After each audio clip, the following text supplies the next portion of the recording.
स्वागत है दोस्तों आपका आपके channel something new in education पर।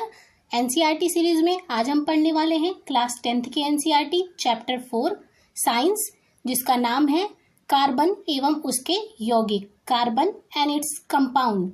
इस चैप्टर के अंदर हम देखेंगे कार्बन में आबंधन कैसा होता है, जैसे कि सहसंयोजी आबंधन। कार्बन के अपर रूपों के बारे में जानेंगे, कार्बन की सर्वतोमुखी प्रकृति के बारे में देखेंगे, कार्बनिक यौगिकों को देखेंगे, संतृप्त एवं असंतृप्त कार्बनिक यौगिकों को देखेंगे, कार्बनिक यौगिकों की नाम पद्धति को देखेंगे, कार्बनिक यौगिकों के रासायनिक गुणधर्म देखेंगे, कार्बनिक उत्पादों के बारे में जानेंगे और चैप्टर के एंड में हम देखेंगे कि हमने चैप्टर में क्या सीखा। वीडियो को शुरू करने से पहले अगर वीडियो आपको अच्छी लगती है तो लाइक, शेयर एंड सब्सक्राइब करना ना भूलिएगा। चलिए स्टार्ट करते हैं। पिछले अध्याय में हमने अनेक ऐसे यौगिकों का अध्ययन किया जो हमारे लिए महत्वपूर्ण हैं। इस अध्याय में हम कुछ अन्य रोचक यौगिकों एवं उनके गुणधर्मों के बारे में पढ़ेंगे।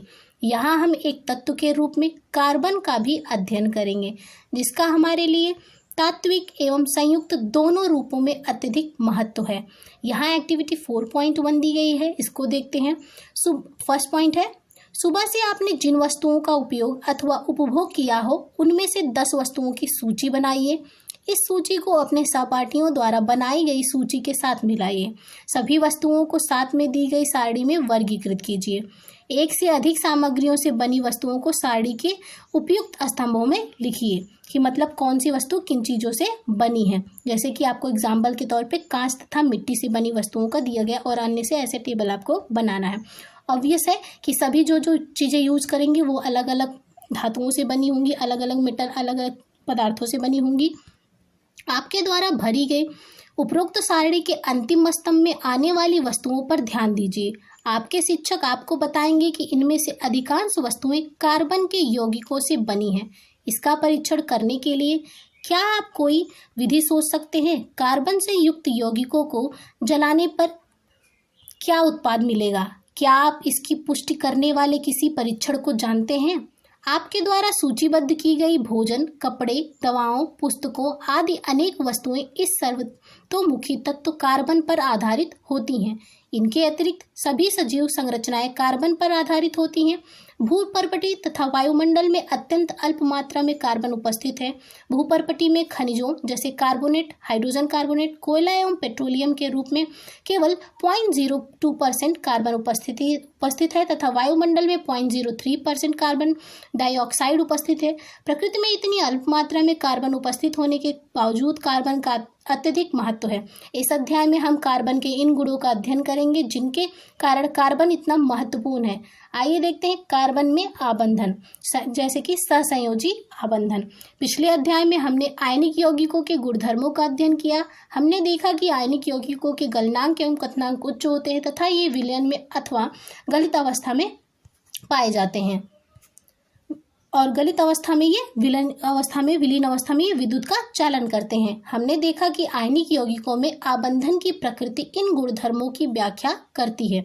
जैसा कि हमने अध्याय 2 में देखा, अधिकांश कार्बन यौगिक अच्छे विद्युत चालक नहीं होते हैं। उपरोक्त यौगिकों के क्वथनांक एवं गलनांकों जो कि आयनिक यौगिकों के क्वथनांक तथा गलनांक की तुलना में काफ़ी कम है। अध्याय 3 के आंकड़ों जिसे टेबल 4.1 के आधार पर हम इस निष्कर्ष पर पहुंच सकते हैं कि इन परमाणुओं के बीच प्रबल आकर्षण बल नहीं होता है।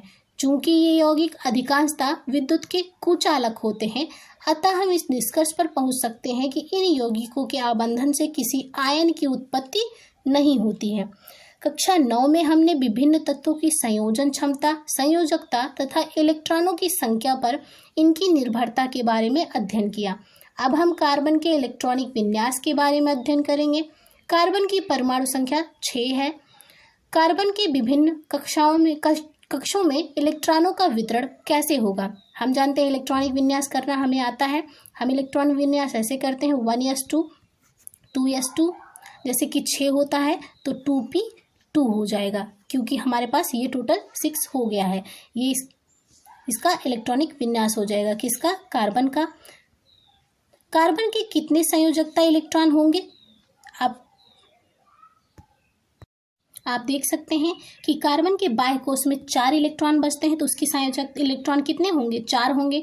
हम जानते हैं कि बाहरी कोश को पूरी तरह से भर देने अर्थात उत्कृष्ट गैस विन्यास को प्राप्त करने की प्रवृत्ति के आधार पर तत्वों की अभिक्रियाशीलता समझाई जाती है। आयनिक यौगिक बनाने वाले तत्व सबसे बाहरी कोश से इलेक्ट्रॉन प्राप्त करके या उनका ह्रास करके यानी त्याग करके इसे प्राप्त करते हैं। मतलब सभी अपना अष्टक पूरा करते हैं, यही उनकी सक्रियता, उनकी अभिक्रियाशीलता का कारण होता है। उनकी अभिक्रियाशीलता प्रकृति के बारे में हम यही समझते हैं कि वो अपना अष्टक पूरा करने के लिए ये संयोजन करते हैं। कार्बन के सबसे बाहरी कोश में 4 इलेक्ट्रॉन होते हैं, जैसे कि 2s2 2p6 था, 2p2 था, तथा उत्कृष्ट गैस विन्यास को प्राप्त करने के लिए इनको 4 इलेक्ट्रॉन प्राप्त करने या खोने की आवश्यकता है।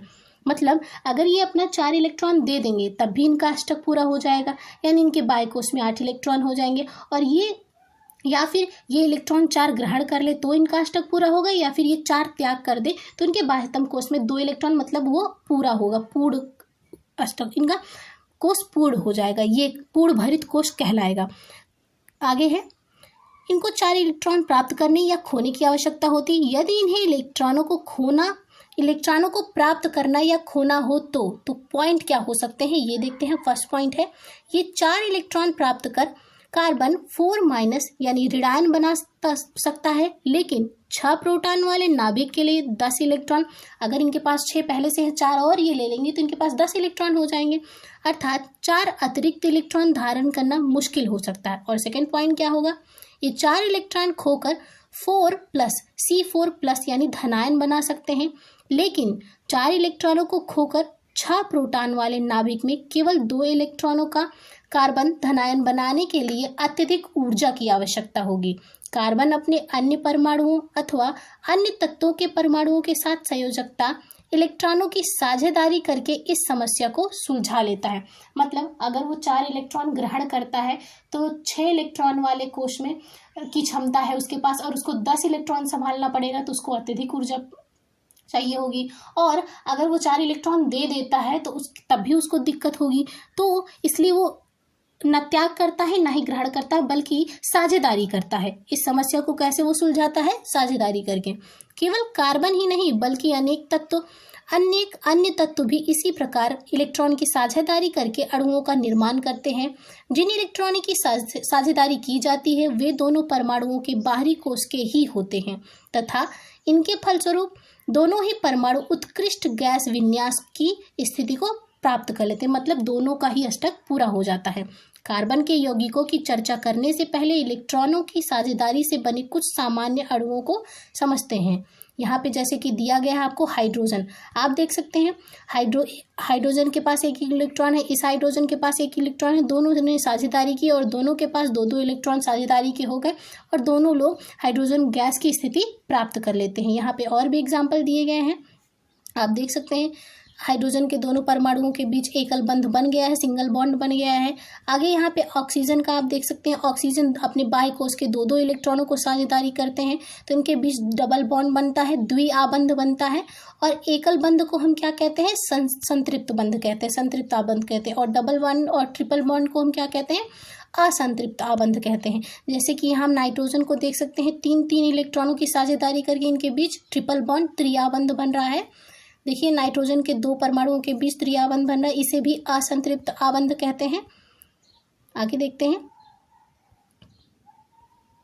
इस तरह से बने अणुओं में सबसे सामान्य अणु हाइड्रोजन का है जिसमें एकल बॉन्ड बनेगा। जैसा कि आपने पहले अध्ययन किया है, हाइड्रोजन की परमाणु संख्या 1 है, अतः इसके के कोश में 1 इलेक्ट्रॉन है तथा के कोश को भरने के लिए इसको 1 और इलेक्ट्रॉन की आवश्यकता होती है, क्योंकि के कोश में अधिकतम कितने इलेक्ट्रॉन हो सकते हैं? 2। इसलिए हाइड्रोजन के 2 परमाणु अपने इलेक्ट्रॉनों की साझेदारी करके हाइड्रोजन का अणु H2 बनाते हैं। परिणाम स्वरूप हाइड्रोजन का प्रत्येक अणु अपने निकटतम उत्कृष्ट गैस हीलियम के इलेक्ट्रॉनिक विन्यास को प्राप्त कर लेता है। हीलियम के पास हम जानते हैं 2 इलेक्ट्रॉन होता है, जिसके के कोश में 2 इलेक्ट्रॉन होते हैं। संयोजकता इलेक्ट्रॉन दर्शाने के लिए हम बिंदुओं अथवा क्रॉस का उपयोग करते हैं, जैसे कि आप देख सकते हैं यहाँ पे क्रॉस का यूज किया गया है। इलेक्ट्रॉन के सहभागी युग्म हाइड्रोजन के दो परमाणुओं के बीच सहसंयोजी एक आबंध बनाते हैं, एकल बंध बना रहे हैं। इस आबंध को दो परमाणुओं के बीच एक रेखा के द्वारा भी व्यक्त किया जाता है, जैसा कि फिगर 4.2 में दिखाया गया है। आपको रेखा के जरिए फिगर 4.1 में दिखाया गया है, 4.2 में दिखाया गया है।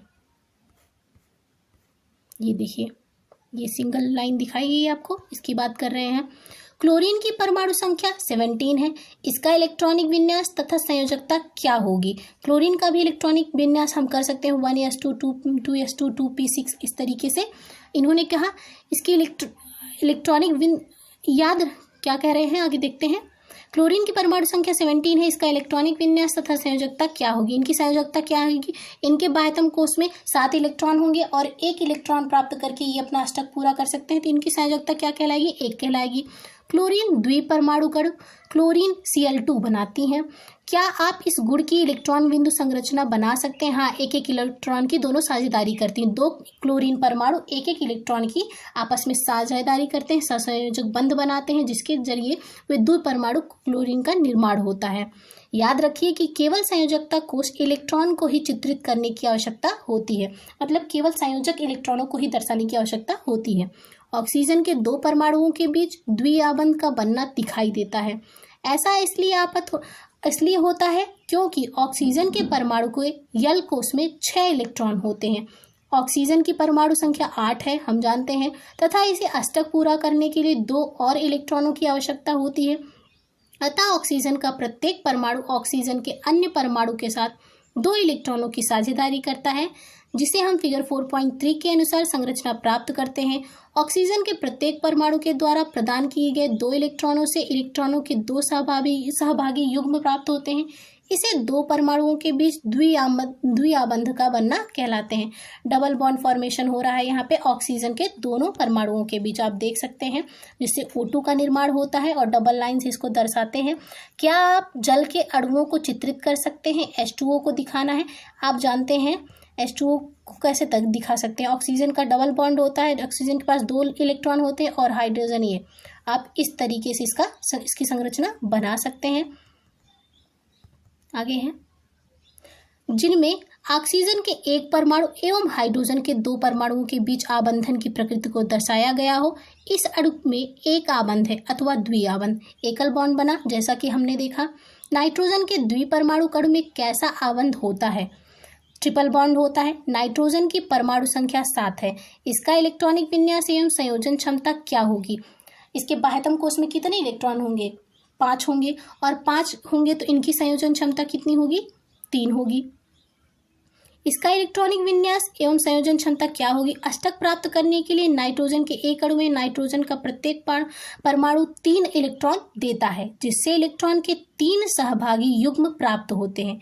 इसे 2 परमाणुओं के बीच त्रिआबंध का बनना कहा जाता है। नाइट्रोजन यानी N2 के इलेक्ट्रॉन बिंदु संरचना तथा इसके त्रिआबंध को फिगर 4.4 के अनुसार दर्शाया जा सकता है। आप फिगर में देख चुके हैं, ये पहले ही हम देख चुके हैं। आगे है, अमोनिया के अणु का सूत्र NH3 है। क्या आप इस अणु की इलेक्ट्रॉन बिंदु संरचना को चित्रित कर सकते हैं? आप जानते हैं नाइट्रोजन के 3 इलेक्ट्रॉन बाह्य कोश में होते हैं और 3 इलेक्ट्रॉन को साझेदारी करता है ये अपना अष्टक पूरा करने के लिए। ये सिंगल बॉन्ड है, तो हाइड्रोजन के 3 परमाणु इससे जुड़ जाते हैं। इस तरीके से इसकी संरचना बनती है, जिससे यह दर्शाया गया हो कि कैसे सभी 4 परमाणुओं को उत्कृष्ट गैस विन्यास की स्थिति प्राप्त हुई। तीनों हाइड्रोजनों को भी और एक नाइट्रोजन, मतलब ये चारों परमाणुओं को उत्कृष्ट गैस विन्यास की स्थिति प्राप्त हुई। इन अणुओं में एक द्वि अथवा त्रिआबंध, कौन सा आबंध होगा, मतलब इनमें कौन सा आबंध बनेगा? त्रिआबंध बन रहा है, सिंगल बॉन्ड बनेगा सब में, क्योंकि एक नाइट्रोजन बीच में है और तीनों तरफ से क्या लगे होंगे? इसमें हाइड्रोजन लगेंगे और इसमें कौन सा बॉन्ड बनेगा? सिंगल बॉन्ड बनेगा, आप देख सकते हैं। अब हम मीथेन को देखते हैं, जो कार्बन का यौगिक है। ईंधन के रूप में मीथेन का अधिकाधिक उपयोग होता है तथा यह बायोगैस एवं संपीड़ित प्राकृतिक गैस, जिसे CNG कंप्रेस्ड नेचुरल गैस कहते हैं, का प्रमुख घटक है। यह कार्बन के सर्वाधिक सरल यौगिकों में से एक है। मीथेन का सूत्र CH4 है। जैसा कि आप जानते हैं, हाइड्रोजन की संयोजकता A है, कार्बन चतुसंयोजक है क्योंकि इसमें 4 संयोजकता इलेक्ट्रॉन होते हैं। उत्कृष्ट गैस विन्यास की स्थिति को प्राप्त करने के लिए कार्बन इन इलेक्ट्रॉनों की साझेदारी हाइड्रोजन के 4 परमाणुओं के साथ करता है, जैसा कि फिगर 4.5 में आपको दिखाया गया है। ये आपको मीथेन की संरचना आप देख सकते हैं कि इस प्रकार से इनके बीच साझेदारी हुई है। इस प्रकार 2 परमाणुओं के बीच इलेक्ट्रॉन के एक युग्म की साझेदारी के द्वारा बनने वाले आबंध सहसंयोजी आबंध कहलाते हैं। सहसंयोजी आबंध वाले अणुओं के भीतर तो प्रबल आबंध होता है, लेकिन इनका अंतराणु बल दुर्बल होता है। सहसंयोजी आबंध वाले अणुओं में भीतर तो प्रबल आबंध है, लेकिन इनका अंतराणु बल क्या है? दुर्बल है, कमजोर है। फलस्वरूप इन यौगिकों के क्वथनांक एवं गलनांक कम होते हैं। चूंकि परमाणुओं के बीच इलेक्ट्रॉनों की साझेदारी होती है और आवेशित कण बनते हैं, सामान्यतः ऐसे सहसंयोजी यौगिक विद्युत के कुचालक होते हैं। कार्बन के अपर रूप के बारे में देखते हैं। अपर रूप उनके दिए गए हैं। प्रकृति में कार्बन तत्व अनेक विभिन्न भौतिक गुणों के साथ विविध रूपों में पाया जाता है। हीरा, ग्रेफाइट दोनों ही कार्बन के परमाणुओं से बने हैं। कार्बन के परमाणुओं के परस्पर आबंधन के तरीकों के आधार पर ही इनमें अंतर होता है। हीरे में कार्बन का प्रत्येक परमाणु कार्बन के 4 अन्य परमाणुओं के साथ आबंधित होता है, जिससे एक दृढ़ त्रिआयामी संरचना बनती है। त्रिआयामी संरचना प्राप्त हो रही है किसमें? ग्रेफाइट में, कार्बन में। यहाँ पे आप देख सकते हैं कार्बन के परमाणु के आबंधन के तरीकों के आधारित है इन पे। हीरे में जो है, हीरे में कैसी संरचना प्राप्त हो रही है? आपको त्रिआयामी संरचना प्राप्त हो रही है। ग्रेफाइट में कार्बन के प्रत्येक परमाणु का आबंधन कार्बन के 3 अन्य परमाणुओं से होता है। हमने देखा हीरे में 4 अन्य परमाणुओं से होता है और ग्रेफाइट में 3 अन्य परमाणुओं के साथ हो रहा है।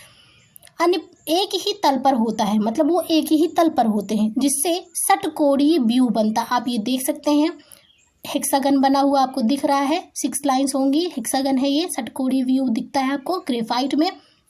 इसमें से एक आबंध द्विआबंधी होता है, मतलब क्योंकि 3 ही अन्य कार्बन जुड़ रहे हैं तो एक आबंध किससे बना होता है? द्विआबंध होगा। एक क्योंकि 4 के कार्बन के पास 4 संयोजकता है और 3 ही अगर संयोजन हो रहा है तो एक तो डबल बॉन्ड बनेगा ही, जिसके कारण कार्बन की संयोजकता पूर्ण होती है। ग्रेफाइट की संरचना में षटकोणीय तल एक दूसरे के ऊपर व्यवस्थित होते हैं, जैसा कि आप देख सकते हैं एक के ऊपर एक है। और ये हीरे की संरचना है जिसमें कार्बन के 4 परमाणु एक दूसरे से जुड़ते हैं। ये बकमिंस्टर फुलरिन है, ये भी कार्बन का अपर रूप है। इन 2 विभिन्न संरचनाओं के कारण हीरे एवं ग्रेफाइट के भौतिक गुणधर्म अत्यंत भिन्न होते हैं, क्योंकि इनकी संरचना बाह्य संरचना भिन्न दिखाई देती है और ये भौतिक रूप से भिन्न होते हैं, जबकि उनके रासायनिक गुणधर्म एक समान होते हैं। हीरा अब तक का ज्ञात सर्वाधिक कठोर पदार्थ है, जबकि ग्रेफाइट चिकना तथा फिसलनशील होता है। पिछले अध्याय में आपने जिन अधातुओं के बारे में अध्ययन किया उनके विपरीत ग्रेफाइट विद्युत का सुचालक है। हम जानते हैं अधातुएं क्या होती हैं? विद्युत की कुचालक होती है, लेकिन ग्रेफाइट क्या होता है? विद्युत का सुचालक है। शुद्ध कार्बन को अत्यधिक उच्च दाब एवं ताप पर उपचयित करके हीरे को संश्लेषित किया जा सकता है। ये संश्लिष्ट हीरे आकार में छोटे होते हैं, लेकिन अन्यथा ये प्राकृतिक हीरों से अभेदनीय होते हैं, मतलब उनसे भी ज़्यादा मजबूत होते हैं। प्राकृतिक हीरो से भी ज़्यादा मजबूत होंगे ये। फुलेरिन कार्बन अपर रूप का अन्य वर्ग है। बकमिंस्टर फुलरिन आपने देखा ऊपर फिगर में। सबसे पहले कार्बन 60 की पहचान की गई, जिसमें कार्बन के परमाणु फुटबॉल के रूप में व्यवस्थित होते हैं। चूंकि यह अमेरिकी आर्किटेक्ट बकमिंस्टर फुलर द्वारा डिजाइन किए गए जियोडेसिक गुंबद के साथ समान लगते हैं, इसलिए अणु को फुलेरिन नाम दिया गया। ऐसा नहीं कि उन्होंने ही खोजा था इसलिए उनका नाम दिया गया, मतलब उन्होंने जो बिल्डिंग बनाई थी, जो गुंबद बनाया था उसके जैसा था, इसलिए इसको ऐसा नाम दिया गया। आगे है कार्बन की सर्वतोमुखी प्रकृति। इसके बारे में देखते हैं। विभिन्न तत्वों एवं यौगिकों में हमने इलेक्ट्रॉनों की साझेदारी द्वारा सहसंयोजी आबंध का निर्माण देखा। हमने सरल कार्बनिक यौगिक मीथेन की संरचना भी देखी। अध्याय के आरंभ में हमने देखा कि कितनी वस्तुओं में कार्बन पाया जाता है। वस्तुतः हम स्वयं भी कार्बन के यौगिकों से बने हैं। हाल ही में रसायन शास्त्रियों द्वारा सूत्र सहित ज्ञात कार्बन यौगिकों की गणना की गई, जो लगभग कई मिलियन आंकी गई है। अन्य सभी तत्वों के यौगिकों को एक साथ रखने पर भी इनकी संख्या उन सबसे कहीं अधिक है। ऐसा क्यों है कि यह गुणधर्म केवल कार्बन में ही मिलता है, किसी और तत्व में नहीं। सहसंयोजी बंध की प्रकृति के कारण कार्बन में बड़ी संख्या में यौगिक बनाने की क्षमता होती है। कार्बन में 2 कारक देखे गए हैं। फर्स्ट है कार्बन के ही अन्य परमाणुओं के साथ आबंध बनाने की अद्वितीय क्षमता होती है, जिससे बड़ी संख्या में अणु बनते हैं। इस गुण को श्रृंखलन कहते हैं। इन यौगिकों में कार्बन की लंबी श्रृंखला, कार्बन की विभिन्न शाखाओं वाली श्रृंखला अथवा वलय में व्यवस्थित कार्बन भी पाए जाते हैं। साथ ही कार्बन के परमाणु एक द्वि अथवा त्रि आबंध से जुड़े हो सकते हैं, मतलब इनमें एकल bond, double bond, triple bond का भी निर्माण हो सकता है। कार्बन परमाणुओं के बीच केवल एक आबंध से जुड़े कार्बन के यौगिक संतृप्त यौगिक कहलाते हैं, जैसा कि हाइड्रोजन के बीच हम देख रहे थे। द्वि अथवा त्रि आबंध वाले यौगिकों को असंतृप्त यौगिक कहलाते हैं, जैसे कि हमने ऑक्सीजन में देखा, ऑक्सीजन के दोनों परमाणुओं के बीच देखा, नाइट्रोजन के दोनों परमाणुओं के बीच देखा था। ऑक्सीजन में डबल बॉन्ड और नाइट्रोजन में ट्रिपल बॉन्ड बन रहा था, उन्हें असंतृप्त यौगिक कहलाएंगे वो। कार्बन यौगिकों में जिस सीमा तक श्रृंखलन का गुण पाया जाता है वह किसी और तत्व में नहीं मिलता है। सिलिकॉन हाइड्रोजन के साथ यौगिक बनाते हैं जिनमें 7 या 8 परमाणुओं तक की श्रृंखला हो सकती है, लेकिन यह यौगिक अति अभिक्रियाशील होते हैं। कार्बन कार्बन आबंध अत्यधिक प्रबल होता है, अतः यह अस्थायी होता है। फलस्वरूप अनेक कार्बन परमाणुओं के साथ आपस में जुड़े हुए अनेक यौगिक प्राप्त होते हैं। और सेकंड पॉइंट क्या है इसका, चूंकि पहला तो हमने श्रृंखलन देखा, और सेकंड पॉइंट क्या है, चूंकि कार्बन की संयोजकता 4 होती है, अतः इसमें कार्बन के 4 अन्य परमाणुओं अथवा कुछ अन्य एक संयोजक तत्वों के परमाणुओं के साथ आबंधन की क्षमता होती है। Oxygen, hydrogen, nitrogen, sulphur, chlorine तथा अनेक अन्य तत्वों के साथ कार्बन के यौगिक बनते हैं। फलस्वरूप ऐसे विशेष गुण वाले यौगिक बनते हैं जो अणु में कार्बन के अतिरिक्त उपस्थित तत्वों पर निर्भर करते हैं। अधिकतर अन्य तत्वों के साथ कार्बन द्वारा बनाए गए आबंध अत्यंत प्रबल होते हैं, जिनके फलस्वरूप ये यौगिक अतिशय रूप से अस्थायी होते हैं। कार्बन द्वारा प्रबल आबंधों के निर्माण का एक कारण इसका छोटा आकार भी है। ये इंपॉर्टेंट पॉइंट है। इसके कारण इलेक्ट्रॉन के सहभागी युग्मों को नाभिक मजबूती से पकड़े रहता है। बड़े परमाणुओं वाले तत्वों से बने आबंध तुलना में अत्यंत दुर्बल होते हैं। कार्बनिक यौगिकों के बारे में देखते हैं, यहाँ पे दिया गया है। कार्बन में पाए जाने वाले 2 विशिष्ट लक्षणों जो कि हैं चतुसंयोजकता और श्रृंखलन से बड़ी संख्या में यौगिकों का निर्माण होता है। अनेक यौगिकों के अकार्बनिक परमाणु अथवा परमाणु के समूह विभिन्न कार्बन श्रृंखलाओं से जुड़े होते हैं।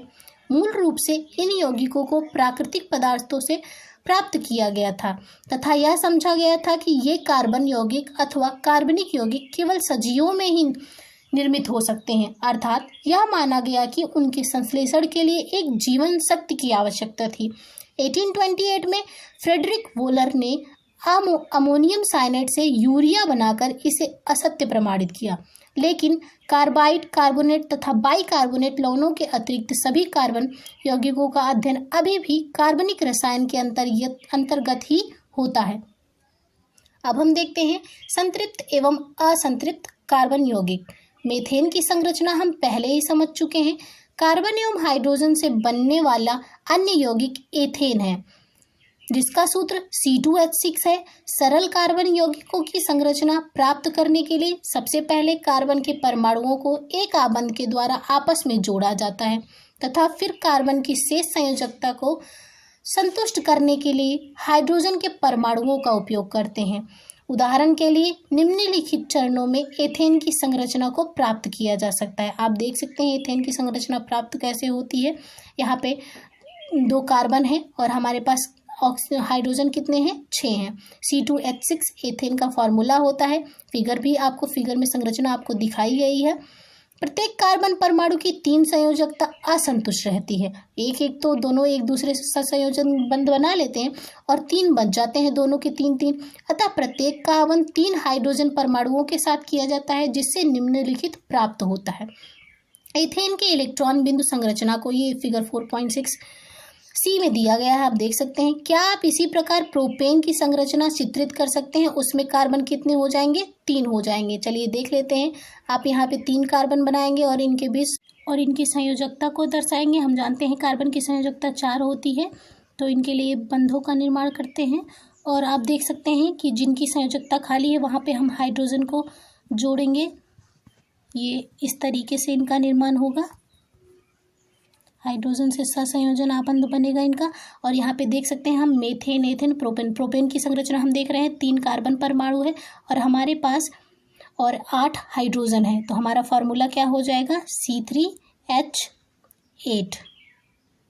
ये हो जाएगा हमारा प्रोपेन का फॉर्मूला, जो कि इन्होंने पूछा था। आगे देखते हैं।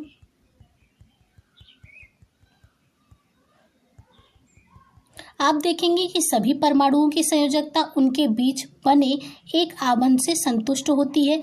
ऐसे यौगिकों को संतृप्त यौगिक कहते हैं। मतलब जिनकी संयोजकता एकल आबंध से यानी सिंगल बॉन्ड से बैलेंस होती है, संतृप्त होते हैं, वो संतुष्ट होते हैं, उन्हें क्या कहते हैं? संतृप्त आबंध। सामान्यतः ये यौगिक अधिक अभिक्रियाशील नहीं होते हैं। मतलब संतृप्त यौगिक अधिक अभिक्रियाशील नहीं होते हैं।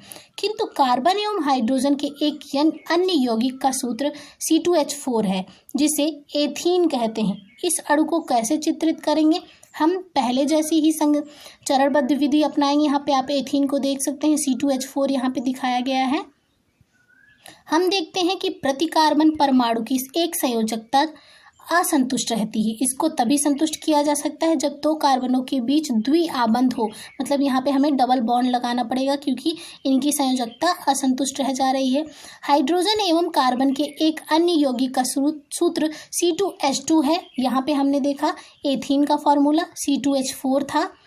अब हम देख रहे हैं एथाइन का फॉर्मूला C2H2, जिसे एथाइन कहते हैं। क्या आप एथाइन की इलेक्ट्रॉन बिंदु संरचना का चित्रण कर सकते हैं? Of course. यहाँ कार्बन कार्बन के बीच कैसा बंध बनेगा? Triple bond. क्योंकि हमारे पास हाइड्रोजन 2 ही हैं, तो हमारे पास कार्बन कार्बन के बीच कैसा बॉन्ड बनाना पड़ेगा? Triple bond. इनकी संयोजकता को संतुष्ट करने के लिए 2 कार्बन परमाणुओं के बीच कितने आबंध आवश्यक हैं? 3। कार्बन परमाणुओं के बीच इस प्रकार द्वि या त्रि आबंध वाले कार्बन यौगिकों को कार्बन यौगिक कहते हैं, तथा ये संतृप्त कार्बन यौगिकों की तुलना में इन्हें असंतृप्त कार्बनिक यौगिक कहेंगे। और ये संतृप्त कार्बनिक यौगिकों की तुलना में अधिक अभिक्रियाशील होते हैं। मतलब सिंगल बॉन्ड से जो संतृप्त होंगे, जो संतृप्त कार्बनिक यौगिक होते हैं, उनकी तुलना में असंतृप्त कार्बनिक यौगिकों की अभिक्रियाशीलता अधिक होती है। अब हम देखते हैं श्रृंखलाएं, शाखाएं एवं वलय। पिछले खंड में हमने क्रमशः 1, 2 तथा 3 कार्बन परमाणुओं वाले कार्बन यौगिकों मेथेन, एथेन तथा प्रोपेन की चर्चा की।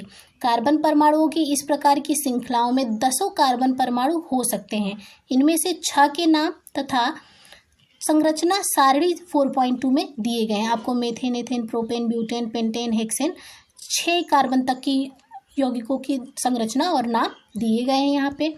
आगे है शेष संयोजकता के स्थान पर हाइड्रोजन भरने से हमें निम्नलिखित प्राप्त हो रहा है। यहाँ पे ये कार्बन परमाणुओं को अटैच कर रहे हैं। C4H10 सूत्र से 2 संरचनाओं के लिए संपूर्ण अणु। मतलब यहाँ पे भी देख सकते हैं कार्बन 4 है और हाइड्रोजन 2 है। यहाँ पे भी कार्बन 4 है और हाइड्रोजन 10 है। सॉरी, यहाँ पे भी 10 है। हम यहाँ पे दोनों में मतलब आणविक सूत्र समान है। हम देखते हैं कि इन दोनों संरचनाओं में एक ही सूत्र C4H10 है। समान आणविक सूत्र है, लेकिन विभिन्न संरचनाएं हैं। तो समान आणविक सूत्र एवं विभिन्न संरचनाओं वाले ऐसे यौगिक संरचनात्मक समावयन कहलाते हैं। मतलब जिनका आणविक सूत्र सेम होता है लेकिन उनकी संरचनाएं अलग अलग होती हैं, उन्हें क्या कहते हैं? ऐसे यौगिक क्या कहलाते हैं? संरचनात्मक समावयन कहलाते हैं, आइसोमेरिज्म कहलाते हैं, आइसोमर्स कहलाते हैं, इसको आइसोमेरिज्म कहते हैं। सीधी तथा शाखाओं वाली कार्बन श्रृंखलाओं के अतिरिक्त कुछ यौगिकों में कार्बन के परमाणु वलय के आकार में व्यवस्थित होते हैं। जैसे साइक्लोहेक्सेन का सूत्र C6H12 है तथा उसकी संरचना आप देख सकते हैं। यहाँ पे साइकिल के रूप में इनकी संरचना बन रही है, क्लोज्ड साइकिल में। क्या आप साइक्लोहेक्सेन की इलेक्ट्रॉन बिंदु संरचना को चित्रित कर सकते हैं? सीधी श्रृंखला, साकित श्रृंखला तथा चक्रीय कार्बन श्रृंखला, कार्बन यौगिक सभी संतृप्त तथा असंतृप्त यौगिक हो सकते हैं। मतलब इनमें double bond, triple bond, single bond बन सकता है। जैसे बेंजीन, जो कि जिसका फॉर्मूला क्या होता है C6H6। यहाँ पे आप देख सकते हैं इनके बीच कार्बन कार्बन के बीच डबल बॉन्ड भी है, सिंगल बॉन्ड भी, और इसका फॉर्मूला और इसकी संरचना दी गई है। केवल कार्बन एवं हाइड्रोजन वाले ये सभी कार्बन यौगिक हाइड्रोकार्बन कहलाते हैं। मतलब ऐसे यौगिक जिसमें केवल कार्बन और हाइड्रोजन ही उपस्थित हो उन्हें क्या कहते हैं? हाइड्रोकार्बन कहते हैं। इनमें से संतृप्त हाइड्रोकार्बन एल्केन कहलाते हैं। ऐसे असंतृप्त हाइड्रोकार्बन जिनमें एक या अधिक दोहरे आबंध होते हैं एल्कीन कहलाते हैं। एक या अधिक त्रिआबंध वाले एल्काइन कहलाते हैं। आगे है, यहाँ कार्बन की एक और प्रकृति दिखाई गई है। पॉइंट है, मुझसे दोस्ती करेंगे? कार्बन अत्यंत मैत्रीपूर्ण तत्व है। अभी तक हमने कार्बन तथा हाइड्रोजन के यौगिकों की चर्चा की, लेकिन कार्बन अन्य तत्वों जैसे हैलोजन, ऑक्सीजन, नाइट्रोजन तथा सल्फर के साथ भी आबंध बनाता है। हाइड्रोकार्बन श्रृंखला में यह तत्व एक या अधिक हाइड्रोजन को इस प्रकार प्रतिस्थापित करते हैं कि कार्बन की संयोजकता संतुष्ट रहती है। ऐसे यौगिकों में हाइड्रोजन को प्रतिस्थापित करने वाले तत्वों को विषम परमाणु कहते हैं। मतलब ऐसे तत्व जो हाइड्रोजन को विस्थापित कर रहे हैं, उसका प्लेस ले रहे हैं, उन्हें विषम परमाणु कहेंगे। यह विषम परमाणु कुछ प्रकार्यात्मक समूहों में उपस्थित होते हैं, जैसे कि यहाँ पे टेबल 4.3 में दिया गया है। यह विषम परमाणु और वे प्रकार्यात्मक समूह जिनमें यह उपस्थित होते हैं यौगिकों को विशिष्ट गुण प्रदान करते हैं। यह गुण कार्बन श्रृंखला की लंबाई और प्रकृति पर निर्भर नहीं करते हैं। इन्हें हम कहते हैं, देखिए, फलस्वरूप या प्रकार्यात्मक समूह फंक्शनल ग्रुप होते हैं। ये जो फंक्शनल ग्रुप हैं आप देख सकते हैं, प्रकार्यात्मक क्रियात्मक समूह जो होते हैं, ये जो जब कार्बन श्रृंखला से जुड़ते हैं, कार्बन से जुड़ते हैं, तो उनमें कार्बन की संख्या से उनके गुण को यही प्रदान करते हैं। इनके आधार पर उनके गुणों का निर्धारण होता है। तब कार्बन की श्रृंखला पर या कार्बन के नंबर ऑफ कार्बन पे उनके गुण नहीं डिपेंड करेंगे। आगे देखते हैं, एकल रेखा के द्वारा समूह की मुक्त संयोजकता अथवा संयोजकताएं दर्शाई गई हैं। हाइड्रोजन के एक या अधिक अणुओं को प्रतिस्थापित करके इस संयोजकता के द्वारा प्रकार्यात्मक समूह कार्बन श्रृंखला से जुड़ते हैं। जैसे कि आपको दिया गया है कि OH समूह है जो कि अल्कोहल का समूह है, CHO है, एल्डिहाइड है, यहाँ COO है, COOH है, यहाँ CO है, तो ये कीटोन का फॉर्मूला है। कीटोन क्रियात्मक समूह है, ये कार्बोक्सिलिक अम्ल क्रियात्मक समूह है। तो ये जब जुड़ते हैं तो इन्हीं के अनुसार कार्बनिक यौगिकों की प्रकृति निर्धारित होती है। आगे देखते हैं, समजात श्रेणी। आपने देखा कि कार्बन परमाणुओं को आपस में जोड़कर विभिन्न लंबाई की श्रृंखलाएं बनाई जा सकती हैं। ये श्रृंखलाएं साकित भी हो सकती हैं।